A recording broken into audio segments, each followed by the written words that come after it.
umaga sa inyo lahat.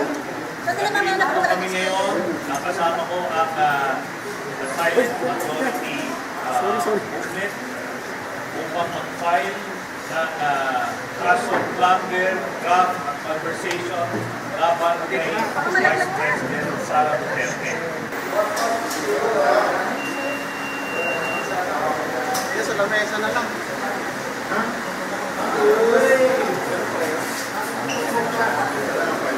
Ayos, wala na. Opo, huwag na kayo lumapit yan. Opo. Ay, huwag na takbo ng TV.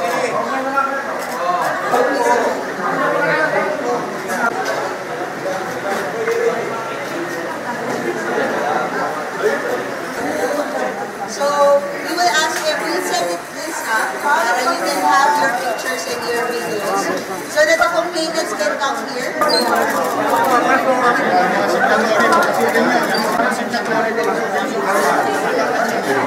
We are very confident na masasakot ito ng plunder, ng elements ng plunder charge. Ito ay supplemental lang, no? Lalo na yung sa 650 million pesos confidential funds.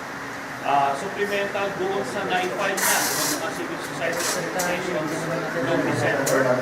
Ang kaibahan lang nito ay nadagdagan ng mga aligasyon ni Mr. Ramil Pandiaga. So, lahat ng mga dokumentong na-attach doon sa unang na-file plus yung idinagdag namin ngayon, ito ay magbibigay ng very solid case against Sara Duterte. At lahat ito ay mga certified full copies ng mga official documents. Kaya confident tayo na makukuha ito. At bukod pa riyan, marami pang iba pang mga charges ng draft na napakaliwanag na violation ni Sara Duterte.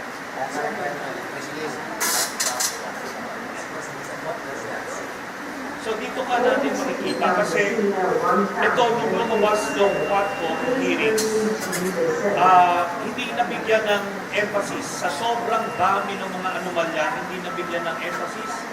Pero ngayon, dahil dito sa complaint na na-refile ngayon namin, sama ang the silent majority, ay pinapakita natin, hinihimay natin isa-isa na mga nakaligtaan ng publiko at ng video. Sir, the Vice President is very popular for us. Not the Vice President, very more popular than the President. Despite his complaints of plunder, graft, conversation, ano yung dahilan? Bakit even these very serious allegations, ano ba yung dapat nabibigyan ka ng tao o yung dapat maunawaan nila?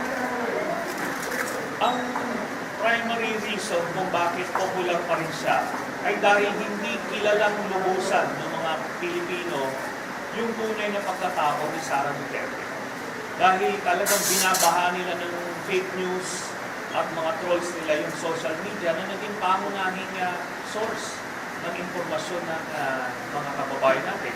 At ito nga, isang paraan ito na para ma-expose yung iba't ibang insidente ng pangungurako at iba pang anomalya na ginawa ni Sara. At hopefully, mamulat sila. At dagdag ko lang na kahit relatively more popular siya, but compared nung unang walang mga ganitong lumabas na anomalya, ay di hamang na bumaba na rin ang kanyang mga numero.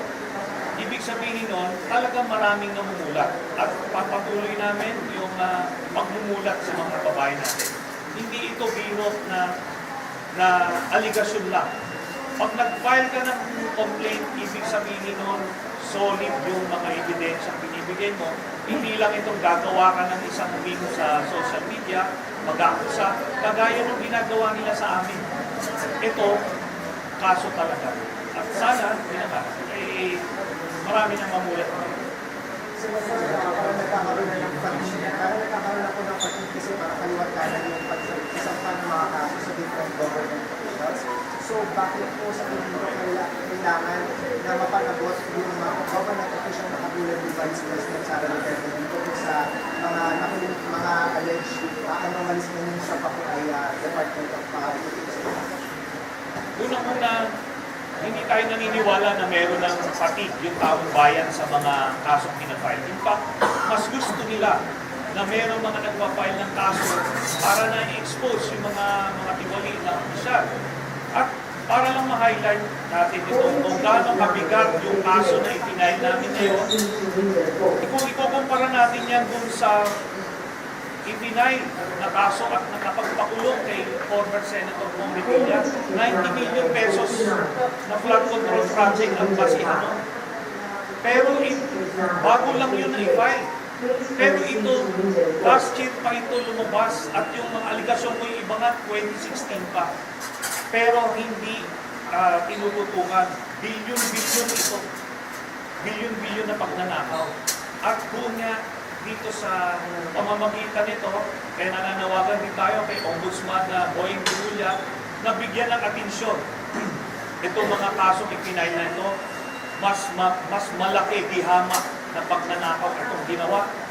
At isang paraan nito na mabuksan na rin yung mga bank accounts kasi merong memorandum of agreement ang Ombudsman with the AMLAC na kung saan lahat ng flood transactions ni Sara Duterte, Mans Carpio at iba pang mga akusado ay pwedeng makuha sa AMLAC. Dito makikita yung nakita na natin noon. In fact, may kopya na yung Ombudsman noon na bilyong-bilyong piso ang laman ng pera ng accounts ni Sara Duterte. At yung iba pa rito, yung daan-daang milyon dito, galing sa drug lord. Kaya yun, kailangan mabahala yung mga kababayan natin. Hindi lang ito sabi-sabi. Hindi ito paninira. Kasi kung paninira, hanggang dyan lang yan sa Facebook. Ito, dinala natin sa office. Yung impeachment, sa aking pagkakaalam, ay bukod dito sa pagpapile na ito. Magpapile yung iba't ibang civil society organizations ng impeachment case laban din kay Sara sa February 6 pag natapos na yung 1 year ba.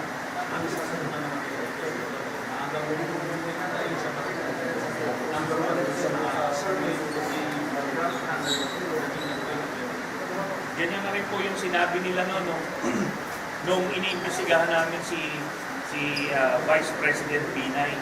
No? Pinapakilala ko lang sila sa taong bayan ng mga tiwali ito na hindi pwede kasi boboto na naman tayo ng mga tiwali. Di ba? Pag inakusahan na natin ng magnanakaw, ito may ebidensya ito, tapos binoto mo pa rin magnanakaw, tapos pag dinakawan ka, dahil binoto mo, huwag na magreklamo kasi alam mo na magnanakaw sinabihan ka na binoto mo pa rin, tapos pag nakawa ka, lulunukin mo na lang yun. Kaya ayoko umabot tayo sa gano'n. Dito na ngayon, nasa kamay na ng Ombudsman para mapatunayan na totoo yung aming mga aligasyon. Sir, yung sa Patriarca Ata, yung criticism mo ay malapit na mga aligasyon. Meron po ba kayo mga support Patriarca sa yung portion ng Madriaga allegation, doon sa pagbigay ng pera ni Colonel Nolasco sa kanya at binigay mo saan. Yung documentary evidence doon, kasama na yung doon sa naunang na-file na plunder case noong December. Kasi yun yung mga Mary Grace Beatos at kung ano-ano mga anomalous spurious documents na ginamit para i-clear yung confidential funds na yun. Yung confidential funds ni Sara na kasama sa aligasyon natin dito, 2.7 billion pesos yun nung siya ay mayor. So nagsimula yung nakawan ng mayor pa lang siya. Kaya makikita niyo yun, pag i-match niyo yun sa bank accounts niya, talagang sakto. At meron pang dagdag kasi nga tumatanggap sila sa isang drug lord. Siya ay mayor.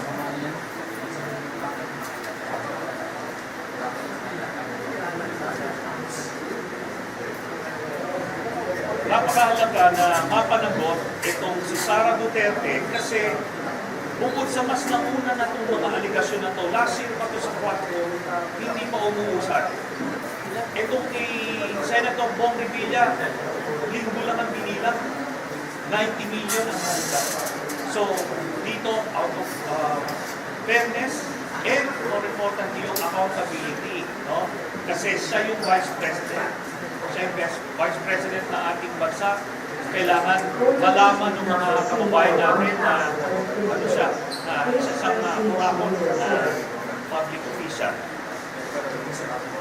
Sa bank accounts, dito kasi, pagka binuksan yung bank accounts, or galing man lang dun sa mga transactions ng AMLAC, ito na hindi na nila may tatanggi. Kasi hanggang ngayon, nagpapanggap sila na simpleng mga tao sila, simpleng pamilya. Pero dito, pag nakita nila yung bilyon-bilyon na pera nila Sara Duterte at Mans Carpio, siguro naman bubuksan na ng mga kababayan natin ang kanilang mata at tanggapin at dunukin ng mga tiwalina itong mga tao. Sir, basis lang po ng 2.7 na confidential funds. This is confidential funds when she was vice mayor and mayor. Ano po yung naging dasal po ninyo bakit nag-reduce na parang I understand po House in Fine only cover confidential funds niya as PD and get secretary. Meron ng earlier notice of disallowances dahil ghost employees ang ginagamit nila pang clear nitong confidential funds. Meron mga COA reports, accordingly, ni-report na ito sa media, open source na ito. Tapos meron ding mga statements si Edgar Matubato at meron pa siyang payslip na isa sa mga ghost employee ng Davao City. So, kahit mag-random check tayo 11,000 employees ang ginagamit nila pero mga non-existent, parang mga Mary Grace Piatos din. Parehas ang modus. Okay? Yes, sir. Yeah.